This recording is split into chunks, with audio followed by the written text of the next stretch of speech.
Hi, my name is Stacy Mansfield.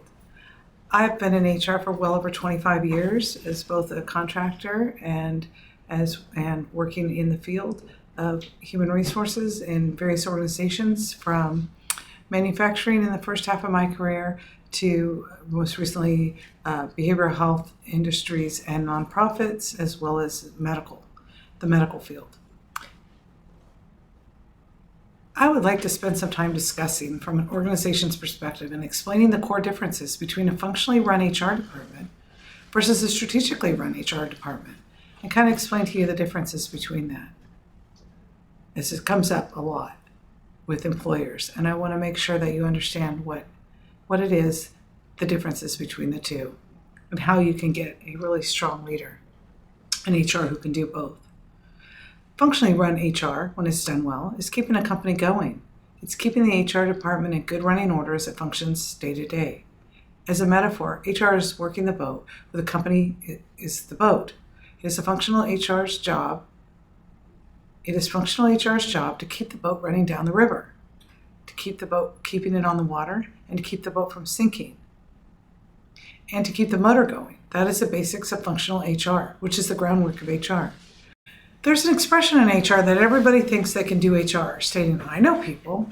And the issue is that they often do it with inefficiencies. They're not looking at the people as neutral as possible, such as an HR professional, an HR director. Non-HR personnel are often too closely involved with the situation at hand, with the employee or employees themselves, or rather the employee's position within the company, and thus are not able to remain a neutral party. Employees look at HR as a place to voice concerns prior to going to outside legal, such as the EEOC, for example. This is because HR is skilled at looking at all sides of the equation. Human resources, or HR departments, are expected to be neutral and impartial when it comes to addressing workplace issues and conflicts. They are responsible for upholding company policies and procedures and ensuring fair treatment of all employees. However, it's important to note that while HR strives to be neutral and supports the organization from the management down, they also have a responsibility to advocate for and support employees in creating a positive and inclusive work environment. This means that HR professionals should aim to balance neutrality with empathy and fairness. This ensures, of course, that employees voice their issues internally first, so the organization has a chance to remedy them. Strategic HR is the steering of the course. It's setting the direction that the boat is going for the longer term. Strategic HR, when it's done well, looks beyond only running the company day to day, but goes beyond that to the long-term future of the company. Looks at the long term of where HR needs to be and to fit the needs of the company for the long term.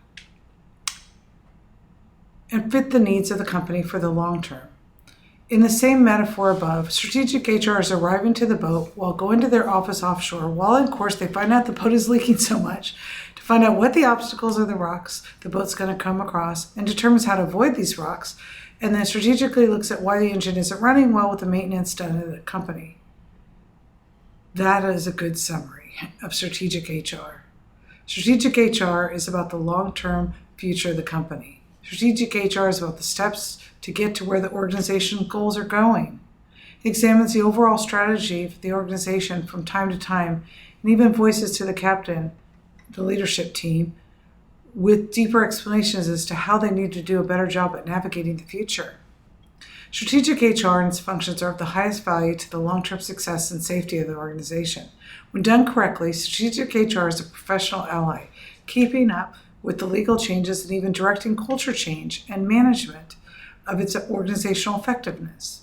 It is important to note here that as long as the day-to-day tactical needs of the organization are handled, HR functionality keeps the company going forward. The issue rather becomes that there's an acceleration of problems going forward that are unforeseen if you don't have the strong strategic leadership of an experienced HR directorship, then the organization risks legal tort, along with deficient community relations, and also risks community reputational competitiveness. The organization as a strategic HR leadership knows how to seek positive changes in the leadership of the organizational strategies. I will utilize an example to illustrate a long-term unsuccessful HR leader type, which I coin, in quotes, the cheerleader HR leader. The cheerleader HR leader is very interesting because at first they seem rather successful, and they seem like somebody that would lead the organization in the right way because of their positivity. But there's a lot more right under the surface that you don't always see. And I'm going to talk about that and share that with you. The cheerleader HR leader is the person who's merely worried about what the boat looks like and worried about if the said boat has been painted lately. Cheerleader HR leaders end up being merely a front or a salesman HR representative within the company to prospective employees. In many cases, the cheerleader HR person is just that, a cheering HR. That's great, but indeed, what's not great is it does not fully function in either a strategic or functional format. So you are left with some real holes or gaps in your HR leader who's a cheerleader HR.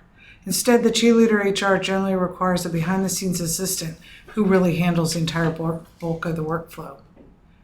The cheerleader HR person, which can actually be male or female, tends to be younger, good-looking, and or is felt to be a charismatic leader type.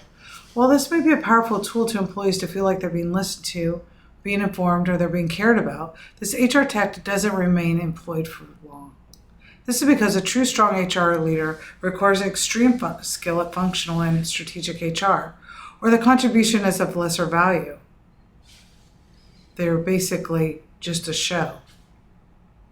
For it to work well, the cheerleader HR leader has to require a remarkably skilled backup team.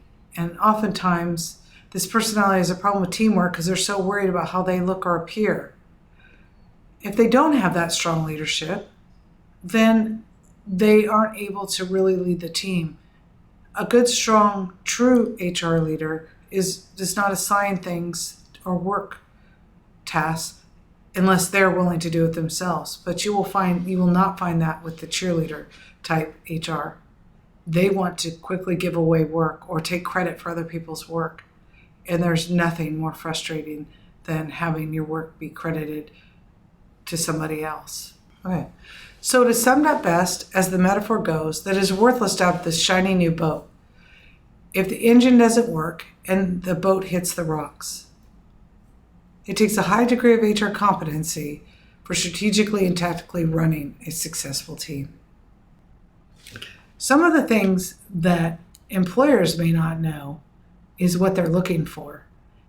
And this person may interview really well, but they're not giving, if you really delve beneath the surface, you will see that they don't have the substance in their interview questions. That's why it's so important to not just gloss over strategic questions, but to also get into the tactical. You want to make sure that you have someone who can do both. Thank you very much. I appreciate your time.